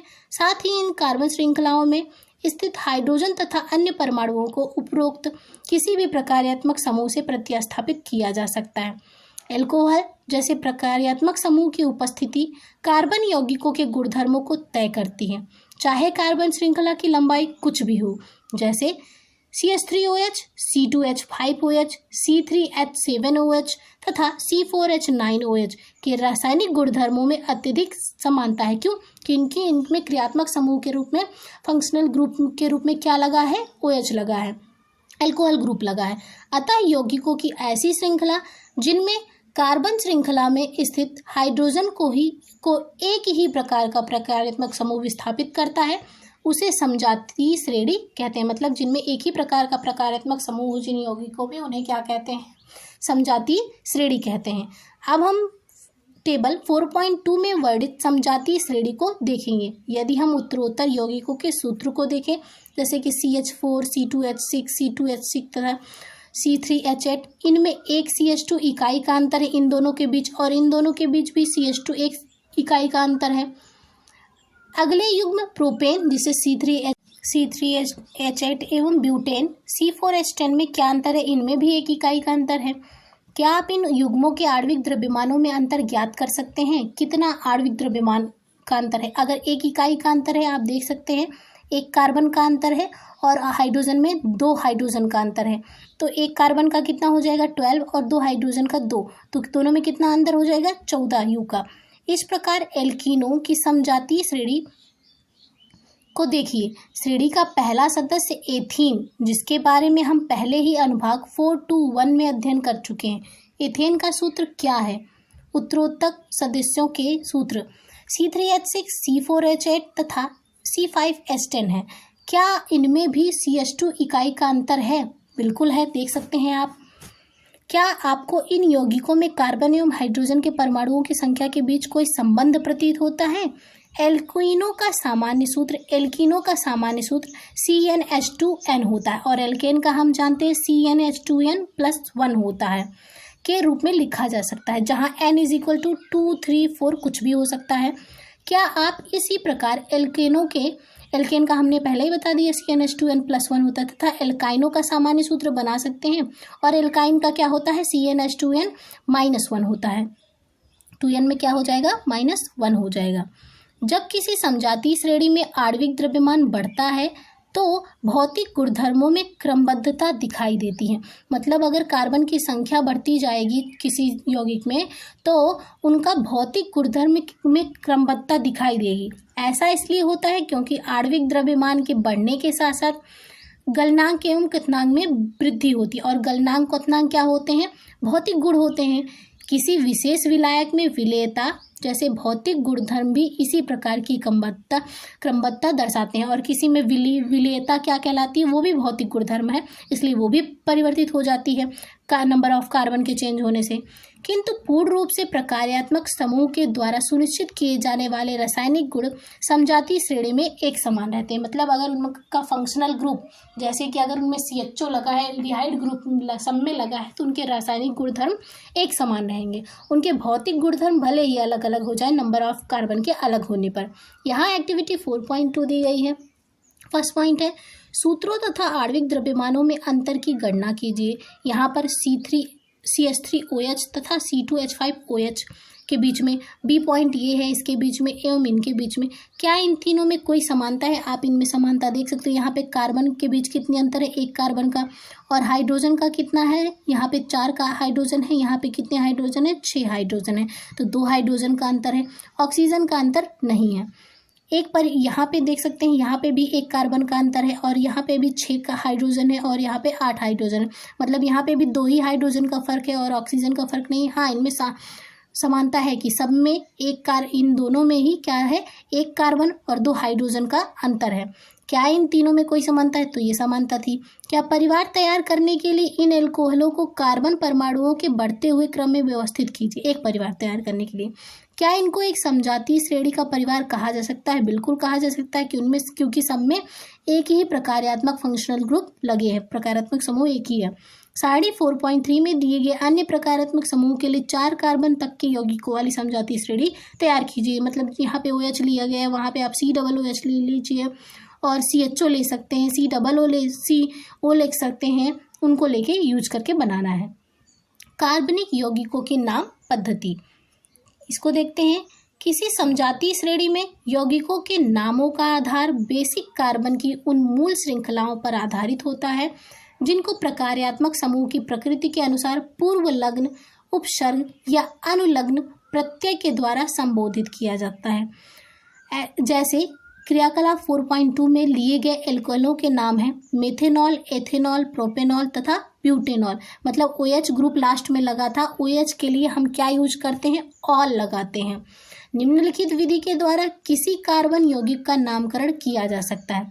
फर्स्ट पॉइंट है यौगिकों में कार्बन परमाणुओं की संख्या ज्ञात की जाती है। अगर 1 है तो मेथ है, 2 कार्बन है तो एथ है, 3 है तो प्रोप है, 4 है तो ब्यूट है। इस तरीके से 3 कार्बन परमाणु वाले यौगिक का नाम प्रोपेन होता है। यहाँ पे प्रोप 3 कार्बन के लिए यूज होता है। प्रकारात्मक समूह ये एन जो है, एन, इन, आइन, सिंगल बॉन्ड, डबल बॉन्ड और ट्रिपल बॉन्ड के लिए रिस्पेक्टिवली यूज होता है। प्रकारात्मक समूह की उपस्थिति में इनको पूर्व लग्न अथवा अनुलग्न के साथ यौगिक के नाम के साथ दर्शाया जाता है। ये आप हिंदी में काफ़ी आप जनरल भाषा में देखेंगे कि आगे कार्बन की संख्या को दिखाते हैं और पीछे उसके प्रकार्यात्मक समूह को दर्शाते हैं। थर्ड पॉइंट है यदि प्रकार्यात्मक समूह का नाम अनुलग्न के आधार पर दिया जाना हो तथा यदि प्रकार्यात्मक समूह के अनुलग्न नाम स्वर AEIOU से प्रारंभ हो तो कार्बन श्रृंखला के नाम से अंत का ई हटा दिया जाता है। जैसे प्रोपेन में क्या था, ई हटा दिया गया तो क्या बन गया, प्रोपेनोन बन गया, क्योंकि यहाँ पे ओन प्रक्रियात्मक समूह ओन लग गया है, इसलिए वहाँ पे उसका जो ई था, जो वॉवेल था, वो हटा दिया गया। वही वहाँ पे कह रहे हैं जैसे कि कीटोन समूह का ओन लगा तो। असंतृप्त कार्बन श्रृंखला में कार्बन श्रृंखला के नाम में दिए गए अंतिम एन को सारणी 4.4 के अनुसार इन या आइन में प्रतिस्थापित करते हैं। जैसे द्विआबंध वाली 3 कार्बन की श्रृंखला प्रोपीन कहलाएगी, मतलब 3 कार्बन हो और डबल बॉन्ड हो उनके बीच तो हम क्या कहेंगे, प्रोपीन कहेंगे, और ट्रिपल बॉन्ड हो तो क्या कहेंगे, प्रोपाइन कहेंगे। इसी तरीके से यहाँ पे नाम पद्धति दी गई है। जैसे क्या लगाएंगे, आप पहले क्या लगाएंगे, क्लोरो, ब्रोमो, और पीछे क्या लगाएंगे, यहाँ पे देख सकते हैं क्लोरोप्रोपेन, और ये आगे लगाने में जैसे क्लोरीन ग्रुप लगा है यहाँ पे तो क्लोरो लगेगा, ब्रोमीन लगा है तो क्या लगा है, यहाँ पे ब्रोमीन लगा है तो ब्रोमो लग जाएगा। वैसे ही ये एल्डिहाइड, ये हैलोजन ग्रुप है उसके अनुसार। आगे है एल्कोहल है तो ये पीछे लगेगा, ये प्रकार्यात्मक समूह है तो ये पीछे लगेंगे। जैसे कि ओइक एसिड है, इन है, आइन है, एन है, ओन है, ये सब प्रकारात्मक समूह हैं और बॉन्ड के अनुसार हैं तो ये पीछे लगेंगे, और नंबर ऑफ कार्बन आगे लगते हैं। और हिंदी में तो काफ़ी अब ऐसे जनरल भाषा में सीखी कि आगे का नंबर ऑफ कार्बन को दर्शाते हैं, पीछे प्रकार्यात्मक समूह को दर्शाते हैं। आगे है कार्बन यौगिकों के रासायनिक गुणधर्म। कार्बन यौगिकों के रासायनिक गुणधर्म के बारे में देखते हैं। इस भाग में हम कार्बन यौगिकों के कुछ रासायनिक गुणधर्मों का अध्ययन करेंगे। चूंकि हमारे द्वारा उपयोग में लाए जाने वाले अधिकांश ईंधन कार्बन अथवा उसके यौगिक होते हैं, अतः सर्वप्रथम हम दहन के विषय में पढ़ेंगे। चलिए हम कंबस्टन के बारे में देखते हैं। दहन के बारे में, अपने सभी अपर रूपों में कार्बन ऑक्सीजन में दहन करके ऊष्मा एवं प्रकाश के साथ कार्बन डाइऑक्साइड देता है। दहन पर अधिकांश कार्बन यौगिक भी प्रचुर मात्रा में ऊष्मा एवं प्रकाश को मुक्त करते हैं। निम्नलिखित वे ऑक्सीकरण अभिक्रियाएं हैं जिनका अध्ययन आप पहले अध्याय में कर चुके हैं। हमने देखा था ना कि ऑक्सीकरण अभिक्रिया देखी थी, कार्बन का एडिशन, ऑक्सीजन का एडिशन देखा था, वही प्रक्रिया है। ये देख सकते हैं आप, कार्बन और ऑक्सीजन की अभिक्रिया हो रही है। हमें प्राप्त क्या हो रहा है फर्स्ट रिएक्शन में, कार्बन डाइऑक्साइड और ऊष्मा एवं प्रकाश प्राप्त हो रहा है प्रोडक्ट के रूप में। सेकेंड रिएक्शन है CH4 है और ऑक्सीजन की अभिक्रिया, मेथेन और ऑक्सीजन की अभिक्रिया हो रही है। हमें प्राप्त क्या हो रहा है, कार्बन डाइऑक्साइड, जल तथा ऊष्मा एवं प्रकाश प्राप्त हो रहे हैं। थर्ड इक्वेशन में आप देख सकते हैं CH3CH2OH है और ऑक्सीजन की अभिक्रिया के साथ कार्बन डाइऑक्साइड, जल तथा ऊष्मा एवं प्रकाश प्राप्त होता है। वही ऊपर बताया गया था कि ऑक्सीजन की कार्बन डाइऑक्साइड ऑक्सीजन में दहन करके प्रत्येक रूपों में क्या देता है, कार्बन डाइऑक्साइड देता है, आपको प्रदान करता है। पहले अध्याय में अध्ययन की गई विधि से सेकेंड तथा थर्ड अभिक्रियाओं को संतुलित कीजिए। यहाँ पे इक्वेशन को आपको बैलेंस करना है। एक्टिविटी 4.3 है, सावधानी क्या रखनी है, इस क्रियाकलाप के लिए शिक्षक का पर्यवेक्षण अनिवार्य है। फर्स्ट पॉइंट दिया गया है, एक स्पैचुला में एक एक करके कुछ बर्तन कार्बन यौगिक जैसे नैप्थलीन, कैम्पर, एल्कोहल को लेकर जलाइए। आगे देखते हैं। सेकेंड पॉइंट है, ज्वाला की प्रकृति का प्रेक्षण कीजिए। जैसे हम मैग्नीशियम का दहन कर रहे थे फर्स्ट चैप्टर में, उसकी ज्वाला श्वेत रंग की आ रही थी, उसी प्रकार से यहाँ भी ज्वाला को देखना है। धुआं उत्पन्न हुआ या नहीं ये भी देखना है। ज्वाला के ऊपर धातु की एक तस्तरी रखिए। इनमें से किसी भी यौगिक के कारण क्या तस्तरी पर कोई निक्षेपण हुआ। एक्टिविटी 4.4 दी गई है, इसको देखते हैं। एक बुनसन बर्नर जलाइए तथा विभिन्न प्रकार की ज्वालाओं अथवा धुएं की उपस्थिति को प्राप्त करने के लिए उसके आधार पर वायु छिद्र को व्यवस्थित कीजिए। पीली कज्जली ज्वाला कब प्राप्त हुई, नीली ज्वाला कब प्राप्त हुई, यहाँ आप देखेंगे इसका रिजल्ट। यहाँ पे इसका एक्सप्लेनेशन दिया गया है। संतृप्त हाइड्रोकार्बन से सामान्यतः स्वच्छ ज्वाला निकलेगी जो कि नीली रंग की होगी, जबकि असंतृप्त कार्बन यौगिकों से अत्यधिक काले धुएं वाली पीली ज्वाला निकलेगी। इसके परिणाम स्वरूप एक्टिविटी 4.3 में धातु की तस्तरी पर जो हमने रखा था कज्जली निक्षेपण होगा, लेकिन वायु की आपूर्ति को सीमित कर देने से अपूर्ण दहन होने पर संतृप्त हाइड्रोकार्बन से भी कज्जली ज्वाला निकलेगी। मतलब अगर संतृप्त हाइड्रोकार्बन है तो हमें नीली स्वच्छ ज्वाला मिलेगी, लेकिन अगर असंतृप्त हाइड्रोकार्बन है तो वो हमें पीली कज्जलीपूर्ण ज्वाला देगी। और संतृप्त हाइड्रोकार्बन में भी अगर वायु की उपस्थिति सीमित कर देंगे तब भी हमें कज्जली ज्वाला मिलने लगेगी। घरों में उपयोग में लाई जाने वाली गैस अथवा केरोसिन के स्टोव में वायु के छिद्र होते हैं, जो कि आपने देखा होगा जनरली, जिनसे पर्याप्त मात्रा में ऑक्सीजन समृद्ध मिश्रण जलकर स्वच्छ नीली ज्वाला देता है। मतलब अगर उन्हें ऑक्सीजन ना पर्याप्त मात्रा में मिले तो हमें नीली स्वच्छ ज्वाला नहीं मिलेगी। यदि कभी बर्तनों के तले काले होते हुए दिखाई दे तो इसका अर्थ होगा कि वायु छिद्र अवरुद्ध है, उन्हें ऑक्सीजन नहीं मिल पा रहा है तथा ईंधन का व्यर्थ व्यय हो रहा है और आपकी ईंधन व्यर्थ जा रही है। कोयले तथा पेट्रोलियम जैसे ईंधनों में कुछ मात्रा में नाइट्रोजन तथा सल्फर होती है। इनके दहन के फलस्वरूप सल्फर तथा नाइट्रोजन के ऑक्साइड का निर्माण होता है, जो पर्यावरण में प्रदूषक हैं। आगे देखते हैं, क्यों जलते हुए पदार्थ ज्वाला उत्पन्न करते हैं अथवा नहीं करते हैं। क्या आपने कभी कोयले अथवा लकड़ी की अग्नि को देखा है? यदि नहीं तो अगली बार जब भी अवसर मिले तो आप ध्यान से देखिए कि लकड़ी अथवा कोयले का जलना आरंभ होने पर क्या होता है। आपने देखा कि एक मोमबत्ती या गैस स्टोव की एलपीजी जलते समय ज्वाला उत्पन्न करती है। यदि आप देखेंगे कि अंगीठी में जलने वाला कोयला या तारकोल कभी कभी लाल रंग के समान उज्जवल होता है तथा बिना ज्वाला के ऊष्मा देता है। ऐसा इसलिए है क्योंकि केवल गैसीय पदार्थों के जलने पर ही ज्वाला उत्पन्न होती है। ये इम्पोर्टेंट है कि जिन ईंधनों में गैस होगा वही क्या करेंगी, नील ज्वाला उत्पन्न करेंगी। लकड़ी या तारकोल जलाने पर उपस्थित वाष्पशील पदार्थ वाष्पीकृत हो जाते हैं तथा आरंभ में ज्वाला के साथ जलते हैं। जब उनमें वाष्पशील पदार्थ होता है तब वो आरंभ में ज्वाला के साथ जलते हैं, लेकिन जब वो वाष्पीकृत हो जाते हैं तो वो ज्वाला नहीं देते हैं। गैसीय पदार्थों के परमाणुओं को ताप देने पर एक दीप्त ज्वाला दिखाई देती है तथा उज्ज्वल होना आरंभ करती है। प्रत्येक तत्व के द्वारा उत्पन्न रंग उस तत्व का अभिलाक्षणिक गुण होता है। गैस स्टोव की ज्वाला में तांबे के तार को जलाने का प्रयास कीजिए तथा इसके रंग का परीक्षण कीजिए। आपने देखा कि अपूर्ण दहन से कज्जल उत्पन्न होता है जो कार्बन होता है। इसके आधार पर आप मोमबत्ती के पीले रंग की ज्वाला का क्या कारण बताएंगे। मतलब उसका भी अपूर्ण दहन हो रहा है उससे, क्योंकि श्वेत ज्वाला, नीली श्वेत ज्वाला हमें नहीं प्राप्त हो रही है। आगे आप देखेंगे, आपने क्लास 8 की कंबस्टन एंड फ्लेम चैप्टर में पढ़ा भी होगा कि उस मोमबत्ती के ज्वाला में भी अलग अलग भाग होंगे, नीली, पीली, अलग अलग श्वेत। उस ज्वाला के भी अलग अलग रंग दिखे होंगे। आगे देखते हैं, कोयला तथा पेट्रोलियम का निर्माण। कोयले तथा पेट्रोलियम का निर्माण जैव मात्रा से हुआ है, जो विभिन्न जैविकी तथा भूवैज्ञानिक प्रक्रियाओं पर निर्भर करते हैं। कोयला लाखों वर्ष पुराने वृक्षों, फर्न तथा अन्य पौधे का अवशेष है। संभवतः भूकंप अथवा ज्वालामुखी फटने के कारण ये धरती में चट्टानों की परतों के नीचे दब गए थे तथा धीरे धीरे क्षय होकर ये कोयला बन गए। तेल तथा गैस लाखों वर्ष पुराने छोटे समुद्री पौधों तथा जीवों के अवशेष हैं। उनके मृत होने पर उनके शरीर समुद्र तल में डूब गए तथा गाद से ढक गए। उन मृत अवशेषों पर बैक्टीरिया के आक्रमण से प्रबल दाब के कारण तेल तथा गैस का निर्माण हुआ। इस बीच गाद धीरे धीरे दबकर चट्टान बन गया। चट्टान के छिद्रित भागों से तेल तथा गैसों का रिसाव हुआ और ये पानी में स्पंज की तरह फंस गए। क्या आप अनुमान लगा सकते हैं कि ये कोयले तथा पेट्रोलियम को जीवाश्मी ईंधन क्यों कहते हैं? क्योंकि वो जीवाश्म से प्राप्त होते हैं, वही तो ऊपर बताया गया। अब देखते हैं ऑक्सीकरण।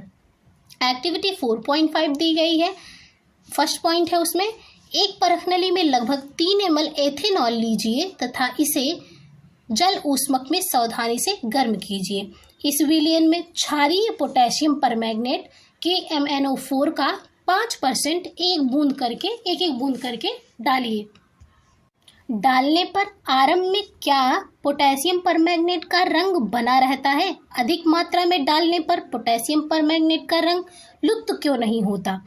प्रथम अध्याय में आपने ऑक्सीकरण की अभिक्रियाओं का अध्ययन किया। दहन करने पर कार्बनिक यौगिकों को सरलता से ऑक्सीकृत किया जा सकता है।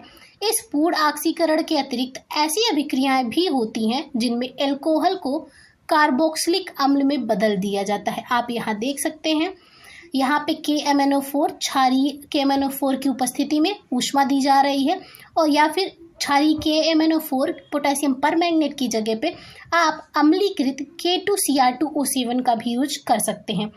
उसके बाद आपको प्राप्त क्या हो रहा है, यहाँ पे आप देख सकते हैं CH3COOH। यहाँ पे बताया गया है आपको कि इसको ऑक्सीकृत किया जा रहा है। यहाँ पे कहा गया एल्कोहल को कार्बोक्सिलिक अम्ल में, एल्कोहल को ऑक्सीकृत करके किस में बदल दिया गया, कार्बोक्सिलिक अम्ल में। हम देखते हैं कि कुछ पदार्थों में अन्य पदार्थों को ऑक्सीजन देने की क्षमता होती है, इन पदार्थों को ऑक्सीकारक कहते हैं।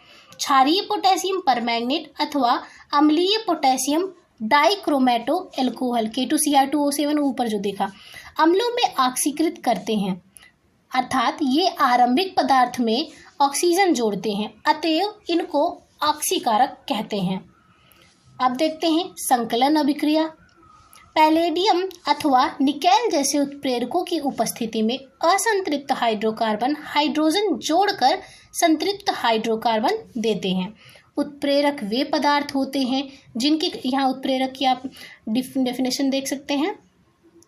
उत्प्रेरक वे पदार्थ होते हैं जिनके कारण अभिक्रिया भिन्न दर से आगे बढ़ती है, जो अभिक्रिया को प्रभावित नहीं करते हैं। निकेल उत्प्रेरक का उपयोग करके साधारणतः वनस्पति तेलों के हाइड्रोजनीकरण में इस अभिक्रिया का उपयोग किया जाता है। वनस्पति तेलों में साधारणतः लंबी असंतृप्त कार्बन श्रृंखलाएं होती है। ये इंपॉर्टेंट पॉइंट बन जाता है कि वनस्पति तेलों में लंबी असंतृप्त कार्बन श्रृंखलाएं होती हैं, जबकि हमारी वसा में, जंतु वसा में संतृप्त कार्बन श्रृंखलाएं होती हैं। आपने देखा होगा, यहाँ देख रहे हैं आप, निकेल उत्प्रेरक की उपस्थिति में इसको चेंज किया जा रहा है। आपने देखा होगा कि कुछ विज्ञापनों में कहा जाता है कि वनस्पति तेल स्वास्थ्यवर्धक होते हैं, साधारणतः, और सच भी है। क्यों? उसका कारण है साधारणतः जंतु वसा में संतृप्त वसा अम्ल होते हैं जो स्वास्थ्य के लिए हानिकारक होते हैं। और ऊपर हमने पढ़ा कि वनस्पति तेल जो होते हैं लंबी असंतृप्त कार्बन श्रृंखला है, जो कि हमारे स्वास्थ्य के लिए लाभदायक होते हैं। भोजन पकाने के लिए असंतृप्त वसा अम्लों वाले तेलों का उपयोग करना चाहिए। अब देखते हैं प्रतिस्थापन अभिक्रिया। संतृप्त हाइड्रोकार्बन अत्यधिक अभिकृत होते हैं, अनअभिकृत होते हैं तथा अधिकांश अभिकर्मकों की उपस्थिति में अक्रिय होते हैं। हालांकि सूर्य के प्रकाश की उपस्थिति में अति तीव्र अभिक्रिया में क्लोरीन का हाइड्रोकार्बन में संकलन होता है। क्लोरीन एक एक करके हाइड्रोजन के परमाणुओं का प्रतिस्थापन करती है। इसको प्रतिस्थापन अभिक्रिया कहते हैं, क्योंकि एक प्रकार का परमाणु अथवा परमाणुओं के समूह दूसरे का स्थान लेते हैं। साधारणतः उच्च समजातीय एल्केन के साथ अनेक उत्पादों का निर्माण होता है। आप यहाँ देख सकते हैं किस प्रकार से क्लोरीन हाइड्रोजन का जगह ले लेती है सूर्य की प्रकाश की उपस्थिति में। यहाँ पे आप देख सकते हैं CH3Cl हो जाता है और हाइड्रोजन के साथ एक क्लोरीन जुड़ के HCl का निर्माण करती है। आगे देखते हैं कुछ महत्वपूर्ण कार्बनिक यौगिक, एथेनॉल तथा एथेनॉइक अम्ल। अनेक कार्बन यौगिक हमारे लिए अनमोल है, किंतु यहाँ हम व्यावसायिक रूप से महत्वपूर्ण दो यौगिकों एथेनॉल तथा एथेनॉइक अम्ल की गुणधर्मों का अध्ययन करेंगे। एथेनॉल के गुणधर्म देखते हैं। एथेनॉल कक्ष के ताप पर, मतलब रूम टेम्परेचर पर द्रव अवस्था में होता है। एथेनॉल के गलनांक एवं क्वथनांक के लिए 4.1 आप देख सकते हैं। सामान्यतः एथेनॉल को एल्कोहल कहा जाता है। एथेनॉल को क्या कहते हैं? एल्कोहल कहते हैं, तथा यह सभी एल्कोहल पेय पदार्थों का महत्वपूर्ण अवयव है। मतलब सभी एल्कोहल पेय में ये होता है। इसके अतिरिक्त यह एक अच्छा विलायक है, इसलिए इसका उपयोग tincture, iodine, cough syrup, tonic आदि जैसी औषधियों में होता है। इसलिए कहा जाता है कि कफ सिरप या टॉनिक में एल्कोहल की थोड़ी मात्रा होती है। एथेनॉल को किसी भी अनुपात में जल में मिलाया जा सकता है। तनु एथेनॉल की थोड़ी सी भी मात्रा लेने पर नशा आ जाता है। हालांकि अल्कोहल पीना निंदनीय है, लेकिन समाज में बड़े पैमाने पर प्रचलित है। लेकिन शुद्ध एथेनॉल मतलब परिशुद्ध अल्कोहल की थोड़ी सी भी मात्रा घातक सिद्ध हो सकती है। काफ़ी समय तक अल्कोहल का सेवन करने से स्वास्थ्य संबंधी कई समस्याएं उत्पन्न हो जाती हैं। यहाँ एक्टिविटी 4.6 है, शिक्षक के द्वारा प्रदर्शन करना है। लगभग 2 चावल के आकार के बराबर सोडियम के एक छोटे टुकड़े को एथेनॉल मतलब परिशुद्ध एथेनॉल में डालिए। आप क्या प्रेक्षित करते हैं? उत्सर्जित गैस की आप कैसे जांच करेंगे? जो गैस निकल रही है आप कैसे पता करेंगे? हम पिछले अध्यायों में भी देख सकते हैं, मोमबत्ती को ले जाते हैं जब ज्वाला के पास या गैस के पास, तो अगर हाइड्रोजन गैस है तो फट फट की आवाज़ आती है, तो यहाँ पे भी वही कर सकते हैं हम। और वैसे सोडियम को हम बहुत ही सुरक्षा में रखते हैं। क्यों? केरोसिन के तेल में डुबो के रखते हैं, क्योंकि सोडियम और पोटेशियम जैसी ये धातुएं हैं, ये जो है ऑक्सीजन से बहुत ही तीव्रता से अभिक्रिया करती है, खुले में रखने पे आग पकड़ लेती है। इस कारण से यहाँ पे आप देख सकते हैं सोडियम है, Na है, CH3CH2OH है। इसके साथ आप रिएक्शन कराने पे आपको क्या प्राप्त हो रहा है? Sodium ethoxide. और क्या प्राप्त हो रही है? Hydrogen gas. एल्कोहल सोडियम से अभिक्रिया कर हाइड्रोजन गैस उत्सर्जित करती है। कौन सी गैस मिल रही है आपको?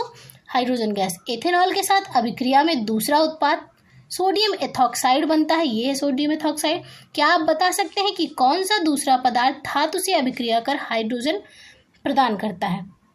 सेकंड पॉइंट है असंतृप्त हाइड्रोकार्बन बनाने की अभिक्रिया। इसको देखते हैं।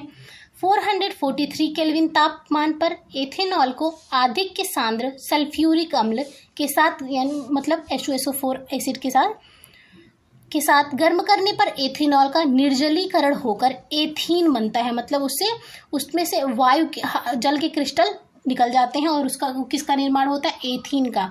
आप यहाँ देख सकते हैं एल्कोहल है और सांद्र H2SO4 है, गर्म किया जा रहा है और आपको प्राप्त क्या हो रहा है? Ethene. CH2 double bond CH2।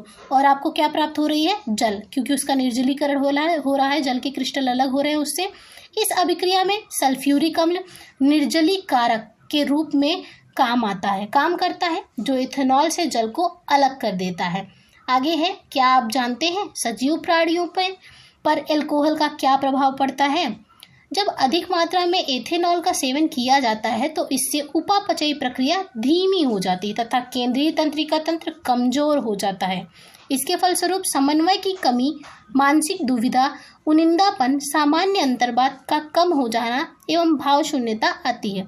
यद्यपि व्यक्ति राहत महसूस करता है, लेकिन उसे पता नहीं चल पाता कि उसके सोचने समझने की क्षमता तथा मांसपेशी बुरी तरह प्रभावित हुई है।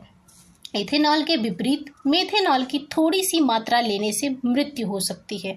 यकृत में मेथेनॉल ऑक्सीकृत होकर मेथेनॉल बन जाता है। मेथेनॉल यकृत की कोशिकाओं के घटकों के साथ शीघ्र अभिक्रिया करके इसे प्रोटोप्लाज्म उसी प्रकार स्कंदित हो जाता है जिस प्रकार पकाने पर अंडा स्कंदित। मेथेनॉल चाक्षुष तंत्रिका को भी प्रभावित करता है, जिससे व्यक्ति अंधा हो जा सकता है। एथेनॉल एक महत्वपूर्ण औद्योगिक विलायक है। औद्योगिक उपयोग के लिए तैयार एथेनॉल का दुरुपयोग रोकने के लिए इसमें मेथेनॉल जैसा जहरीला पदार्थ मिला दिया जाता है, जिससे यह पीने योग्य न रह जाए। एल्कोहल की पहचान करने के लिए इसमें रंजक मिलाकर इसका रंग नीला बना दिया जाता है। इसे विकृत एल्कोहल कहा जाता है। आगे देखते हैं, ईंधन के रूप में एल्कोहल। गन्ना सूर्य के प्रकाश को रासायनिक ऊर्जा में बदलने में सर्वाधिक सक्षम है। गन्ना जो है सूर्य के प्रकाश को किस ऊर्जा में बदल देता है? रासायनिक ऊर्जा में बदल देता है। गन्ने का रस मोलेसस, जिसे सीरा भी कहते हैं, बनाने के लिए उपयोग में लाया जाता है, जिसका किण्वन करके एल्कोहल एथेनॉल तैयार किया जाता है। कुछ देशों में एल्कोहल में पेट्रोल मिलाकर उसे स्वच्छ ईंधन के रूप में इस्तेमाल किया जाता है। यह ईंधन पर्याप्त ऑक्सीजन होने पर केवल कार्बन डाइऑक्साइड एवं जल उत्पन्न करता है, मतलब यह कम प्रदूषक होता है। एथेनॉल के गुणधर्म देखते हैं। एथेनोइक अम्ल के गुणधर्म। एथेनोइक अम्ल को सामान्यतः एसिटिक अम्ल कहा जाता है तथा यह कार्बोक्सिलिक अम्ल समूह से संबंधित है। एसिटिक अम्ल के 3.4% विलयन को सिरका कहा जाता है। सिरका किसे कहते हैं? एसिटिक अम्ल के विलयन को। और कैसा विलयन होता है? 3.3 to 4% विलयन होता है। एवं इसे आचार में परिरक्षक के रूप में इस्तेमाल किया जाता है। शुद्ध एथेनोइक अम्ल का गलनांक 290 केल्विन होता है। 290 केल्विन होता है उसका गलनांक, और इसलिए ठंडी जलवायु में, शीत के दिनों में यह जम जाता है। मतलब इतना टेम्परेचर होगा तभी वो द्रव अवस्था में रहेगा, और इससे कम टेम्परेचर होगा तो वो जम जाता है। इस कारण उसे इस कारण उसे ग्लाइसल एसिटिक अम्ल कहते हैं। इसका एक और नाम है इसके जमने के कारण, क्या है? ग्लाइसल एसिटिक अम्ल। कार्बोक्सिलिक अम्ल कहा जाने वाला कार्बनिक यौगिक के समूह का अभिलक्षण इसकी अम्लीयता होती है। हालांकि खनिज अम्लों के विपरीत कार्बोक्सिलिक अम्ल दुर्बल होते हैं। खनिज अम्लों के विपरीत कार्बोक्सिलिक अम्ल जो होते हैं वो दुर्बल होते हैं। खनिज अम्ल कौन कौन से? जैसे कि हाइड्रोक्लोरिक अम्ल पूरी तरह आयनीकृत हो जाते हैं, जैसे कि HCl जो हो पूरी तरह से जल में घुलकर आयन प्रदान करता है, इसलिए उसकी तुलना में ये कार्बोक्सिलिक अम्ल जो होते हैं दुर्बल होते हैं। एक्टिविटी 4.8 दी गई है। एक परख नली में सांद्र सल्फ्यूरिक अम्ल की कुछ बूंदें 1-1 ml एथेनॉल, परिशुद्ध एथेनॉल एवं ग्लाइसल एसिटिक अम्ल लीजिए। कम से कम 5 मिनट तक जल ऊष्मक में उसे गर्म करें। यहाँ आप देख सकते हैं कम से कम 5 मिनट तक उसे गर्म करें, जैसा कि फिगर 4.1 में दिखाया गया है।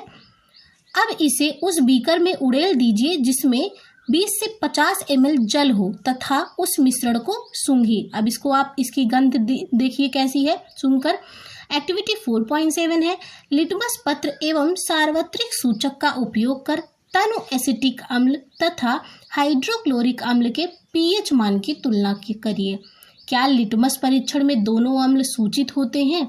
सार्वत्रिक सूचक से क्या दोनों अम्लों के प्रबल होने का पता चलता है? यहाँ पे पहले ही बताया गया कि कार्बोक्सिलिक अम्ल क्या हो जाएंगे? दुर्बल होंगे। यहाँ एस्टर का निर्माण हो रहा है। एस्टर के निर्माण की प्रक्रिया दिखाई गई है यहाँ फिगर 4 में। आगे है एथेनॉइक अम्ल की अभिक्रियाएं। यहाँ एथेनॉइक अम्ल की अभिक्रियाएं दी गई हैं। फर्स्ट है एस्टरीकरण अभिक्रिया, जो ऊपर आपने फिगर देखा फिगर 4, वहाँ पे एस्टर का निर्माण हो रहा था, उस अभिक्रिया की बात कर रहे हैं। एस्टर मुख्य रूप से अम्ल एवं एल्कोहल की अभिक्रिया से निर्मित होते हैं। एथेनॉइक अम्ल किसी अम्ल उत्प्रेरक की उपस्थिति में परिशुद्ध एथेनॉल से अभिक्रिया करके एस्टर बनाते हैं। ये आपको रिएक्शन दी गई है, रिएक्शन का इक्वेशन है, यहाँ पे देख सकते हैं CH3COOH है, यहाँ पे आगे है CH3CH2OH, ये एल्कोहल है और ये एथेनॉइक अम्ल है। ये एथेनॉल और एथेनॉइक अम्ल दोनों अम्ल की उपस्थिति में क्या हो रहा है? एस्टर का निर्माण हो रहा है और क्या प्राप्त हो रहा है? हमें जल प्राप्त हो रहा है। सामान्यतः एस्टर की गंध मृदु होती है। ये इंपॉर्टेंट है कि एस्टर की गंध कैसी होती है? मृदु होती है। इसका उपयोग इत्र बनाने में, यहाँ पे उसके यूजेस दिए गए हैं, एवं स्वाद उत्पन्न करने वाले कारक के रूप में किया जाता है। सोडियम हाइड्रोक्साइड से अभिक्रिया द्वारा जो एक क्षार है, सोडियम हाइड्रोक्साइड NaOH क्या होता है? क्षार है। एस्टर पुनः एल्कोहल एवं कार्बोक्सिलिक अम्ल का सोडियम लवण बनाता है। पहले अम्ल से अभिक्रिया की तो हमें क्या प्राप्त हुआ? एस्टर प्राप्त हुआ, और एस्टर की फिर से क्षार से अभिक्रिया कराएंगे तो हमें फिर से क्या प्राप्त हो जाएगा? एल्कोहल एवं कार्बोक्सिलिक अम्ल फिर से मिल जाएगा। कार्बोक्सिलिक अम्ल का सोडियम लवण प्राप्त होगा। इस अभिक्रिया को साबुनीकरण कहते हैं। एस्टर की क्षार से अभिक्रिया क्या कहलाती है? साबुनीकरण। क्यों? क्योंकि इसमें साबुन का निर्माण होता है, क्योंकि इससे साबुन तैयार किया जाता है। साबुन दीर्घ श्रृंखला वाले कार्बोक्सिलिक अम्लों, सोडियम अथवा पोटेशियम लवण होते हैं। ये आपके लिए इंपॉर्टेंट है कि साबुन क्या होते हैं? लंबी श्रृंखला वाले, दीर्घ श्रृंखला वाले कार्बोक्सिलिक अम्लों के सोडियम या पोटेशियम लवण होते हैं। यहाँ पे आप देख सकते हैं सोडियम लवण दिया गया आपको, ये साबुन CH3COONA। आगे है क्षारक के साथ अभिक्रिया। अब क्षारक के साथ अभिक्रिया देखते हैं। खनिज अम्ल की भांति एथेनॉइक अम्ल सोडियम हाइड्रोक्साइड, मतलब जो कि क्षारक है, जैसे क्षारक से अभिक्रिया करके लवण सोडियम एथेनोएट या सोडियम एसीटेट तथा जल प्रदान करता है। यहाँ पे आप देख सकते हैं सोडियम एथेनोएट आपको प्राप्त हो रहा है। एथेनॉइक अम्ल कार्बोनेट एवं हाइड्रोजन कार्बोनेट से कैसे अभिक्रिया करता है, इसको देखते हैं। यहाँ एक्टिविटी 4.9 है। अध्याय 2 के क्रियाकलाप 2.5 के अनुसार उपकरण तैयार कीजिए। एक परख नली में एक स्पैचुला भरकर सोडियम कार्बोनेट लीजिए तथा उसमें 2 ml तनु एथेनॉइक अम्ल मिलाइए। आप क्या प्रेक्षित करते हैं? ताजे चूने के जल में इस गैस को प्रवाहित कीजिए। आप क्या देखते हैं? क्या इस परीक्षण से एथेनॉइक अम्ल एवं सोडियम कार्बोनेट की अभिक्रिया से उत्पन्न गैस का पता चल सकता है? अब सोडियम कार्बोनेट के स्थान पर सोडियम हाइड्रोजन कार्बोनेट के साथ यह अभिक्रिया दोहराइए। यहाँ पे 3rd पॉइंट है कार्बोनेट एवं हाइड्रोजन कार्बोनेट के साथ अभिक्रिया। एथेनॉइक अम्ल कार्बोनेट एवं हाइड्रोजन कार्बोनेट के साथ अभिक्रिया करके लवण, कार्बन डाइऑक्साइड एवं जल प्रदान करता है। आप यहाँ पे देख सकते हैं, आपको सोडियम लवण प्राप्त हुआ है, जल प्राप्त हुआ है और क्या प्राप्त हुआ है, कार्बन डाइऑक्साइड। ये एथेनॉइक अम्ल है जो कि आपको सोडियम कार्बोनेट के साथ अभिक्रिया दिखाई गई इक्वेशन, और ये सोडियम हाइड्रोजन कार्बोनेट को के साथ अभिक्रिया दिखाई गई है एथेनॉइक अम्ल की। आपको यहाँ पे सोडियम लवण प्राप्त हो रहा है, जल प्राप्त हो रहा है और कार्बन डाइऑक्साइड प्राप्त हो रहा है। नेक्स्ट है साबुन और अपमार्जक, इसके बारे में देखते हैं। एक्टिविटी 4.10 है, 2 परख नलियों में 10-10 ml जल मिलाइए, दोनों में एक एक बूंद तेल, पाक तेल मतलब पका हुआ, डालिए एवं उन्हें ए तथा बी नाम दीजिए। परख नली में बी में साबुन के घोल की कुछ बूंदें डालिए। दोनों परख नलियों को समान समय तक जोर जोर से हिलाइए। दोनों परख नलियों को हिलाना है। क्या हिलाना बंद करने के बाद दोनों परख नलियों में आप तेल एवं जल की परतों को अलग अलग देख सकते हैं। कुछ देर तक दोनों परख नलियों को स्थिर रखिए एवं फिर उस पर ध्यान दीजिए। क्या तेल की परत अलग हो जाती है? ऐसा किस परख नली में पहले होता है, ये आपको चेक करना है। यहाँ मिसल का निर्माण दिया गया है, मिसल के बारे में नीचे है। इस क्रियाकलाप से सफाई में साबुन के प्रभाव का पता चलता है। अधिकांश मैल तैलीय होते हैं और आप जानते हैं कि तेल पानी में अघुलनशील है। साबुन के अणु लंबी श्रृंखला वाले, जो कि ऊपर हम पढ़ चुके हैं, कार्बोक्सिलिक अम्लों के सोडियम एवं पोटेशियम लवण होते हैं। साबुन का आयनिक भाग जल से, जबकि कार्बनिक भाग श्रृंखला तेल से पारस्परिक क्रिया करती है। आप देख सकते हैं कार्बनिक भाग तेल से और आयनिक भाग आप देख सकते हैं जल से अभिक्रिया कर रहा है। इस प्रकार साबुन के अणु मिशेली संरचना, जैसा कि ऊपर फिगर 4.12 में दिया गया था, तैयार करते हैं, मिशेल का निर्माण करते हैं, जहां अणु का एक सिरा तेल कण की ओर तथा आयनिक सिरा बाहर की ओर होता है। इससे पानी में इमल्सन बनता है। इस प्रकार साबुन का मिशेल मैल को पानी से बाहर निकालने में मदद करता है और हमारे कपड़े साफ हो जाते हैं, जैसा कि फिगर 4.13 में आपको दिखाया गया है। ये है, नीचे आपको देख सकते हैं, ये फिगर 1.13 है। यहाँ पे इस तरीके से तेल हट रहा है। यहाँ आप देख रहे हैं मिशेल में तेल गायब है। ऊपर आपने फिगर 1.12 में देखा था, वहाँ पे क्या था, 4.12 में क्या था, मिशेल का निर्माण हो रहा था। क्या आप मिशेल की संरचना बना सकती हैं जो साबुन को हाइड्रोकार्बन में घोलने से बनता है? ऊपर दिया गया आपको फिगर मिशेल के बारे में यहाँ पे एक्सप्लेनेशन दिया गया है। साबुन के अणु ऐसे होते हैं जिनके दोनों सिरों के विभिन्न गुणधर्म होते हैं। जल में विलेय एक सिरे को जलरागी कहते हैं तथा हाइड्रोकार्बन में विलेय दूसरे सिरे को जल विरागी कहते हैं।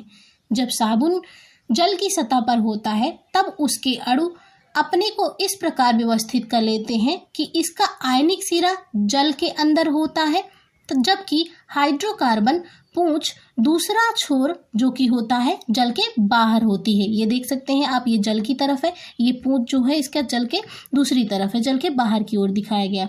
जल के अंदर इन अणुओं की एक विशेष व्यवस्था होती है जिससे इसका हाइड्रोकार्बन सिरा जल के बाहर बना होता है। ऐसा अणुओं का बड़ा गुच्छा बनने के कारण होता है जिसमें जल विरागी पूंछ गुच्छे के आंतरिक हिस्से में होती है, जबकि उसका आयनिक सिरा गुच्छे की सतह पर होता है। इस संरचना को मिशेल कहते हैं।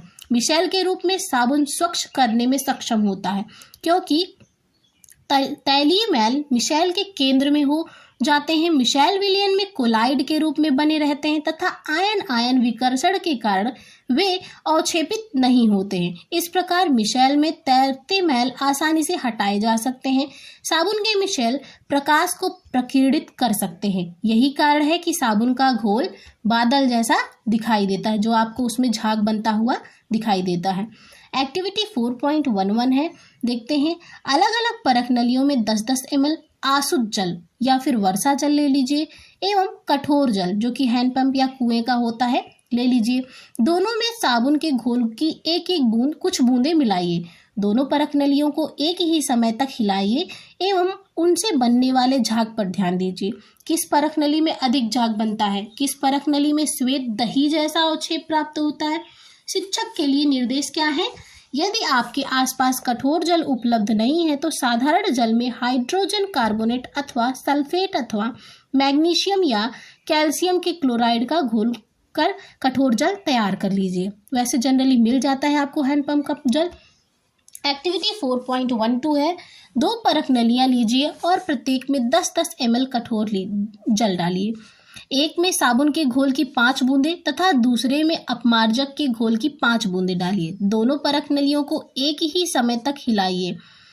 किस परख नली में दही जैसा ठोस पदार्थ बनता है? क्या आपने कभी स्नान करते समय अनुभव किया है कि झाग मुश्किल से बनता है एवं जल से शरीर धो लेने के बाद भी कुछ अघुलनशील पदार्थ जो कि स्कम जैसा होता है जमा रहता है?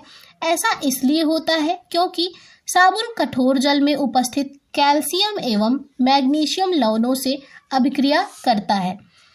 ऐसे में आपको अधिक मात्रा में साबुन का उपयोग करना पड़ता है। जो आप नहाते समय साबुन का यूज करते हैं, आप जब शरीर को धुल लेते हैं फिर भी आपको चिपचिपा सा महसूस होता है तो आप और अधिक साबुन लगाते हैं।